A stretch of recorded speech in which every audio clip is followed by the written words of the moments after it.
একটা 1.5 ton window এসির কাজ আমাদের এসছে। এটা সার্ভিস করতে হবে, প্লাস এটা ব্রেকডাউন আছে, ঠান্ডা হচ্ছে না। মেশিনটা চালালে পরেই শর্ট হয়ে যাচ্ছে, শর্ট হয়ে ফিউজ উড়ে যাচ্ছে। তা দেখো আমরা কি করছি। এটা এলজির উইন্ডো 1.5 টন। তা মেশিনটা প্রথমে আসলাম, এসে আমরা আগে মেশিনটা নামালাম, নামিয়ে দেখলাম, কম্প্রেসারটা চেক করলাম, দেখলাম কম্প্রেসারটা ঠিক আছে, এটা ফ্যান মোটর থেকে শর্ট হয়ে যাচ্ছে।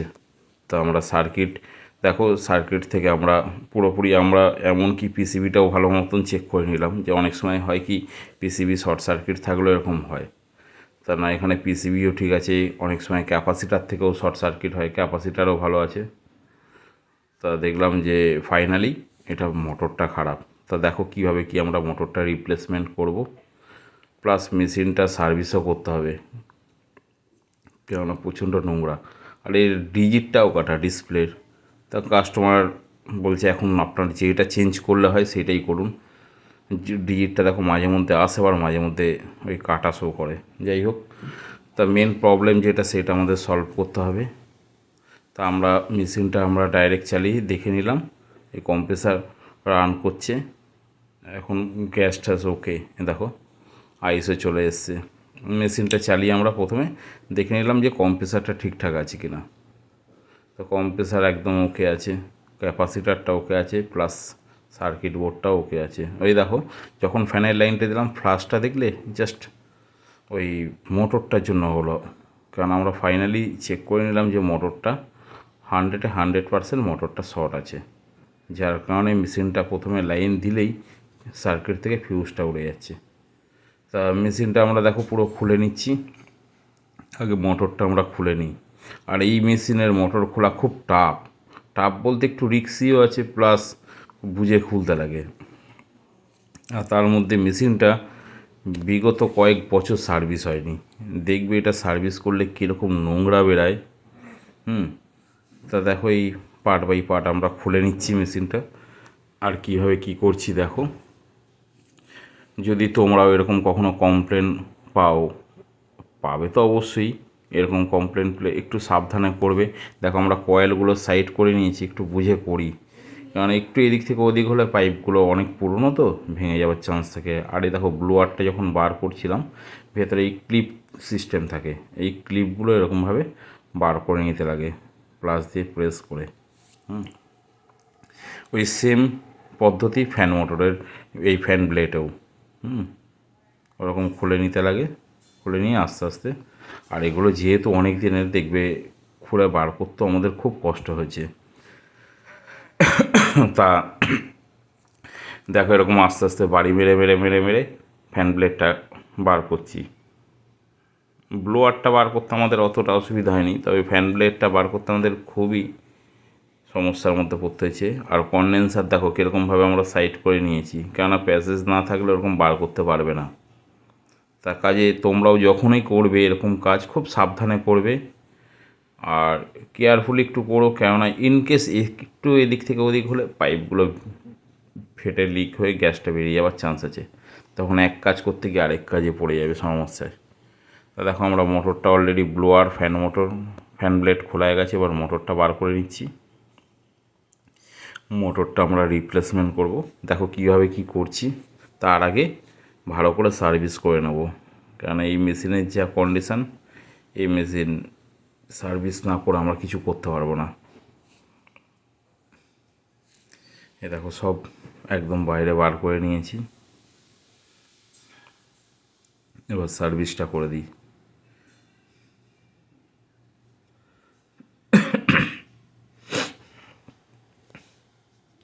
এটা কেমিক্যাল সার্ভিস, কাস্টমারকে বলেছিলাম যে কেমিক্যাল সার্ভিস, কাস্টমারের কোনো অসুবিধা ছিল না। দেখলাম না, এখানে যা জেট পাম্পের প্রেসার আছে, দেখি আগে নর্মাল সার্ভিস করি, যদি না ক্লিন হয় তখন কেমিক্যাল মেরে দেবো। তবে মেশিনটা এত বছর সার্ভিস হয়নি। হ্যাঁ, মেশিন এই আগেও বলেছি উইন্ড এসি, স্প্লিট এসি, এগুলো সার্ভিসটা ঠিকঠাক মতন হলে এতটা প্রবলেম হয় না।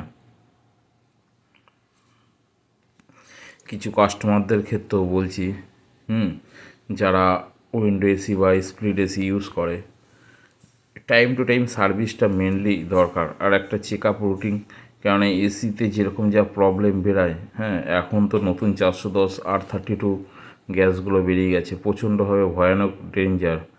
হ্যাঁ, এতভাবে কম্প্রেসার বাস্ট হচ্ছে, এতভাবে আউটডোরগুলোর ওপর সমস্যা হচ্ছে। এই উইন্ডো এসিটা থেকে কী বেরাচ্ছে, ড্রেনে মনে হয় এরকম নোংরা বেরায় না, ড্রেনের দিয়ে বেশি নোংরা বেরাচ্ছে এই সার্ভিসে। তা কাস্টমার এত বছর না সার্ভিস করে দিব্যি যেরকম চালিয়ে যাচ্ছিলো। তাই এতে হয় কি, অনেক সময় কম্প্রেসারটাও বসে যায়, কম্প্রেসারটা বসে গেলে যা টাকা খরচা, হয়তো আর কিছু টাকা ভরে একটা উইন্ডো এসি কিনে নিয়ে যেত। এত নোংরা এরকমভাবে, হ্যাঁ আমরা মনে হয় এই সিজনের ফার্স্ট এরকম উইন্ডো এসি থেকে এত নোংরা পেলাম। এত এসি সার্ভিস করি, পুরো কালি একদম, আর মোটা গাদ হয়ে ময়লা ছিল।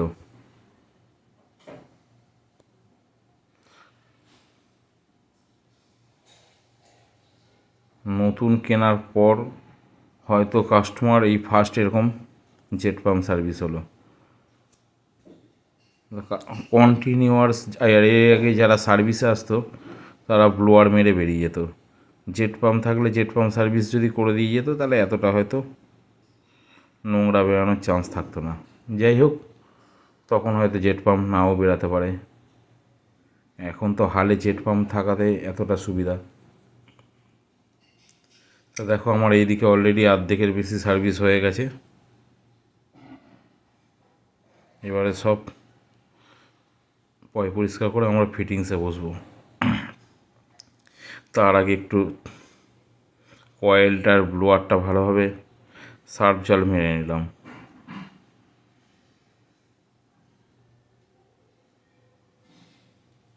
এই যে ব্লোয়ারটাও যে লেভেলের নোংরা ছিল পরিষ্কার করে নিলাম, কয়েল প্লাস ব্লোয়ারটা।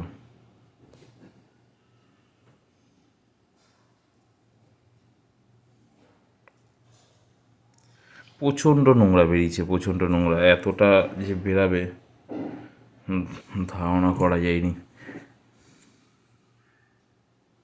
তবে সেই লেভেলে ঠান্ডাও হবে, এটাও বোঝা যাচ্ছে, কেননা ফ্যান মোটর নতুন প্লাস সার্ভিসটা এই লেভেলে হলো, তা কাজেই বোঝাই যাচ্ছে যে রুম কী লেভেলে চিল ঠান্ডা হতে পারে।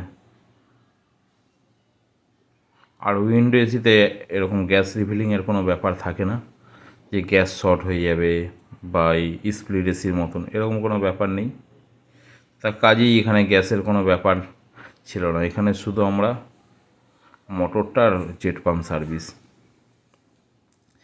দেখো সব করার পর আবার ফ্যান ব্লেড ব্লোয়ার এগুলো কিন্তু আলাদা আলাদা করে আমরা সার্ফ জল দিয়ে ধুয়ে নিলাম, ইভেন কয়েলগুলো সার্ফ জল মেরে নিলাম। এটা কেমিক্যাল মারতে পারতাম, প্লাস এটা কনডেন্সার কয়েলের অবস্থা ভালো ছিল না, কেমিক্যাল মারলে পরে এটা কন্ডিশন ভালো হতো না, বরং আরও ঝুরঝুর হয়ে কনডেন্সারের ফ্রিঞ্জগুলো পড়ে যেত।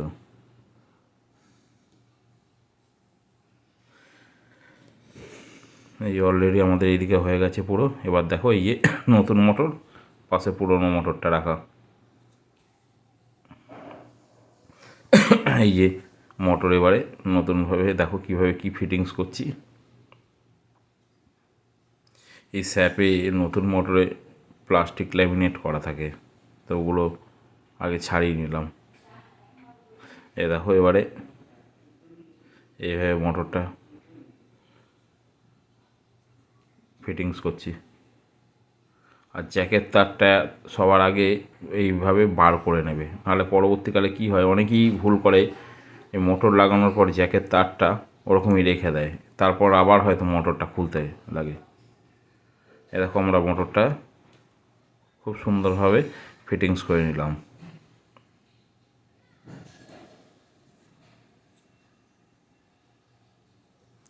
মেন সমস্যাটা হয় মোটর খোলাখুলির সময়, কেননা খুলতে গেলে খুব প্রবলেম হয়। ফিটিংসের বেলা তাও মোটরটা বসালাম, এই ফ্যান মোটর ব্লোয়ার ফিটিংস করে নিলাম, একটু টাইম হয়তো লাগলো, কিন্তু বেশি টাইম লাগে খুলতে। আর যখন তোমরা মোটর ফিট করবে, একদিকে নাট আগে টাইট দেবে না, চারদিকে নাটগুলো আগে হালকা হালকা করে লাগিয়ে নেবে, ফাইনালি সবার শেষে টাইট দেবে কোনাকুনি করে বা ওপর নিচ করে। এ দেখো আমরা একদম পাইপ রেঞ্চ দিয়ে ভালোভাবে ফাইনালি টাইট করে নিচ্ছি।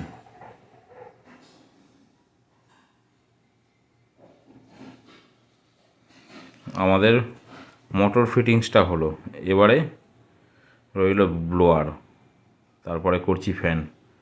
এই ব্লোয়ারটা দেখো, আর তোমরা যখন করবে তোমরাও ব্লোয়ারটা সাবধানে করবে, ফিটিংস করবে। এই ফিঞ্চে কিন্তু হাত কেটে যায়, তা কাজেই দরকার হলে কয়েলের ওপর একটা কাপড় দিয়ে নেবে, কেননা কয়েলের ওপর কাপড় দিয়ে করলে তাহলে তোমাদের অনেকটা সুবিধা হবে। এবার ফ্যান ব্লেডটা ব্লোয়ার হয়ে গেছে।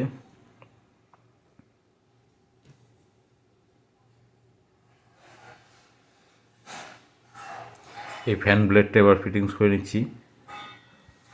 আমার দেখো এই ফ্যান ব্লেডটা আমরা যখন খুলেছিলাম হালকা বাড়ি মেরে মেরে খুলেছিলাম, কাজেই খুলছিল না, প্রচণ্ড কষ্ট হয়েছে খোলার সময়। তা এই দেখো হালকা ওই ওপরে প্লাস্টিকগুলো একটু মরে মরে গেছে, যাই হোক।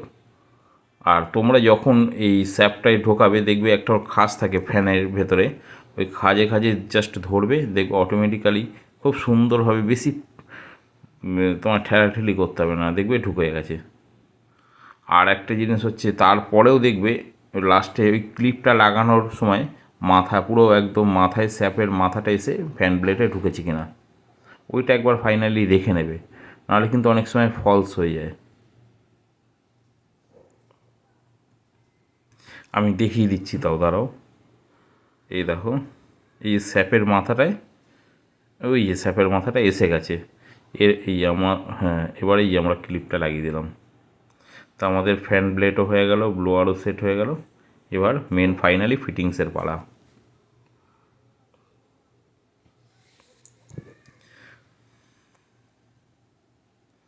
এই যে অলরেডি ফিটিংস হয়ে গেছে।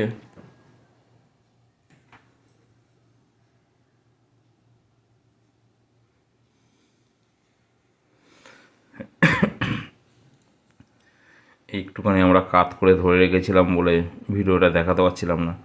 আসলে সমস্যা হয়ে যায় কি, এক দুজন কাজ করতে গিয়ে এরকম ভিডিও করাটা টাফ হয়ে যায় কিছু কিছু সময়। জাস্ট একটা সাইড আমরা উপর করে ধরেছিলাম বলে দেখাতে পারছিলাম না, মেশিনটা একটু কাত করে ধরে রাখতে হয়েছিল।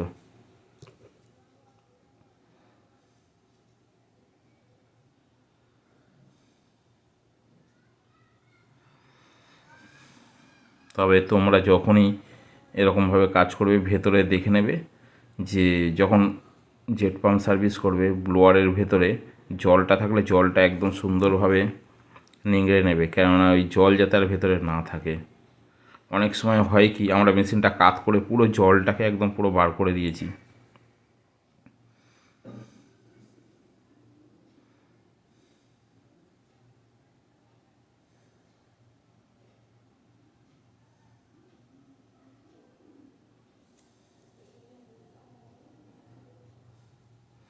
এই যে সমস্যাটা প্রচণ্ডভাবে এক এক সময় জল থাকলে পরে তখন আবার এই মোটরে ছিটকে জলটা চলে যাওয়ার চান্স থাকে। এবার কনডেন্সারটা ফাইনালি একদম ফিট করে নিলাম। এনতারসে জল দিয়ে ধোয়া হয়েছে তো, যার কারণে একদম পুরো এদিক ওদিক করে সার্কিটেও যাতে জল টল না লাগে কখনো, এইসব ফিটিংস করে নিচ্ছি। দেখো আর ক্যাপাসিটারটাও নতুন লাগিয়ে দিলাম। ওনার পুরোনো ক্যাপাসিটার ভালো ছিল, তবু আমরা মোটর নতুন যেহেতু ক্যাপাসিটারটাও নতুন দিয়ে দিয়েছি। এই আমরা সব ফুল অ্যান্ড ফাইনালি ফিটিংস করে নিচ্ছি। আর ব্লোয়ার দিয়ে ভেতরে যেগুলো যেগুলো জল ছিল জ্যাকের ভেতর ওগুলোকেও ভালো করে পরিষ্কার করে নিলাম। তোমরা যখন সার্ভিস করবে করে যেদিনকে ফিটিংস করার বা সঙ্গে সঙ্গে ফিটিংস করার সময় একটু ভালো করে জ্যাকগুলো পুছে নেবে, পরিষ্কার করে নেবে, জল যাতে না থাকে। কাজ কমপ্লিট আমাদের। এই যে পুরো ফিটিংস হয়ে মেশিন এবার চালাচ্ছি। ওই যে বলেছিলাম ডিজিট টাকাটা,